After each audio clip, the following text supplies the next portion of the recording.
Ukrainian special forces landed on a Russian-controlled island in the Black Sea on the night of the 28th of July and wiped out the entire garrison without any Ukrainian casualties. The target, Tendrivska Spit, a 65-kilometer sliver of land jutting into the Black Sea near occupied Kherson. Why this particular piece of sand and scrub? The Russians had turned it into an electronic warfare hub, says Euromaidan Press media outlet. Ukraine's Main Intelligence Directorate says their commandos destroyed a Zont jamming complex and a Rosa radar station along with the troops manning them. Here's what makes this operation notable. Tendrivska Spit sits in contested waters where both sides have been trading blows for months. The narrow island, barely 1.8 kilometers wide at its broadest point, gave Russian forces eyes and electronic ears across a significant chunk of the northern Black Sea. Not anymore. Ukrainian intelligence released footage showing their blue and yellow flag flying over the position. Euromaidan Press reports the Black Sea is strategically vital for Ukraine because it provides access to international trade routes connecting Europe, the Middle East, Africa, and Asia.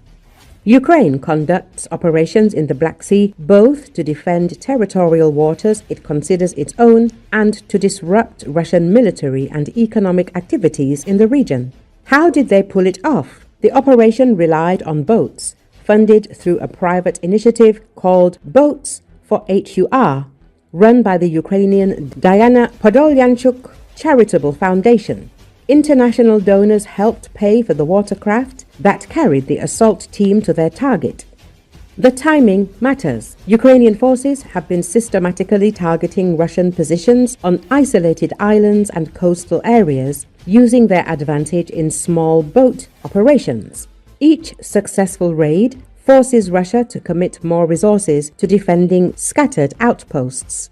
Euromaidan Press says, can Russia replace what they lost? The electronic warfare equipment destroyed in the raid represents sophisticated gear that takes months to produce and deploy. The radar station gave Russian forces advance warning of Ukrainian naval movements, a capability now gone.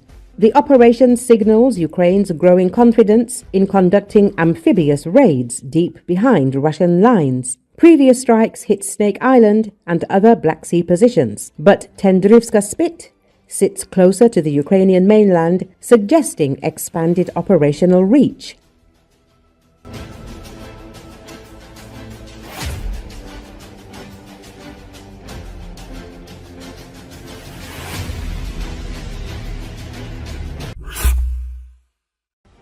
In Kondratovka, in the Sumy region, the Ukrainian Defense Forces carried out a legendary operation, encircling more than 3 infantry battalions of the Russian armed forces. The details were made public by the Telegram channel Volya, which has connections with the armed forces of Ukraine. Let's take a detailed look at what happened in Sumy Oblast. On July the 11th to the 12th, the Ukrainian armed forces have brought up reserves and concentrated their forces, switched from defense to counter-attacks on the flanks of the western section of the Russian penetration into Sumy Oblast. With the first strike, Ukrainian troops cut off Russian positions between the villages of Konstantinovka and Kondratovka, and with the second strike to the east, they cut off Russian positions between the villages of Oleksievka and Vladimirovka. North of Kondratovka, the Ukrainian armed forces managed to break through 3.5-4 kilometers on the very first day. The Russians began to counterattack, both from the almost encircled Kondratovka and from Konstantinovka. By July the 15th, units of the 155th Marine Brigade, the 30th and 40th Motorized Rifle Regiments of the Russian Armed Forces in Kondratovka found themselves in a tight encirclement. All attempts to unblock the encircled forces by attacks from Konstantinovka ended in failure with heavy losses.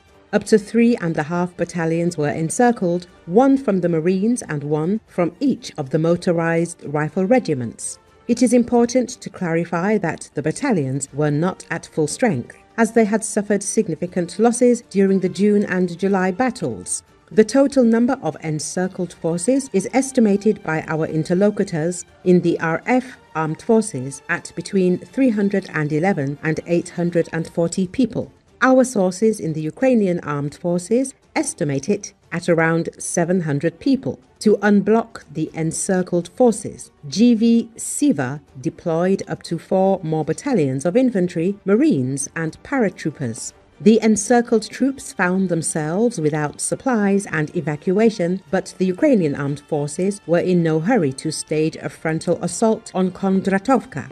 Ukrainian artillery and drones pounded the ring, while Ukrainian infantry slowly drove the Russians into the destroyed village itself, reducing the area of the cauldron so that artillery strikes would be more effective. By July the 21st to the 22nd, the level of resistance among those surrounded had dropped to a minimum, and by July the 23rd, it was all over. Most of those trapped in the encirclement had died or had been wounded, left without medical assistance, and several people had surrendered. In addition to the soldiers, officers of the 155th Brigade, the 30th and 40th Regiments, including the battalion commander of the 40th Regiment, were killed. The 30th Motorized Rifle Regiment, after losses near Kondratovka, has effectively become incapable of combat, and its remnants will be withdrawn for reorganization in the coming days. They may be sent to Belarus, where the remnants of the defeated combined Russian infantry units from the Sumy direction have already been withdrawn.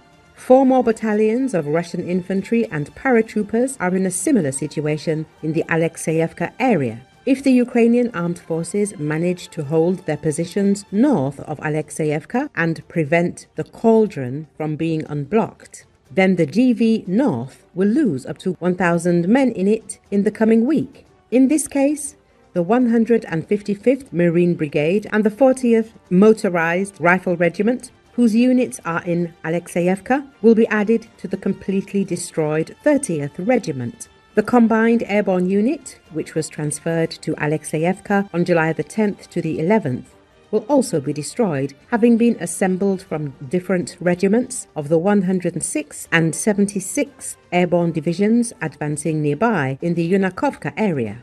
Putin really wanted to create a buffer zone in the Sumy region. So far, his plans have only led to the Russian armed forces suffering huge losses in the battles of June and July, and by August, they risk finding themselves in a situation where they have to send elite airborne divisions for reorganization. In the meantime, in order to stabilize the situation in the Sumy region, the Russians are forced to send reinforcements there from Chasov Yar and from the Novopavlovsk direction.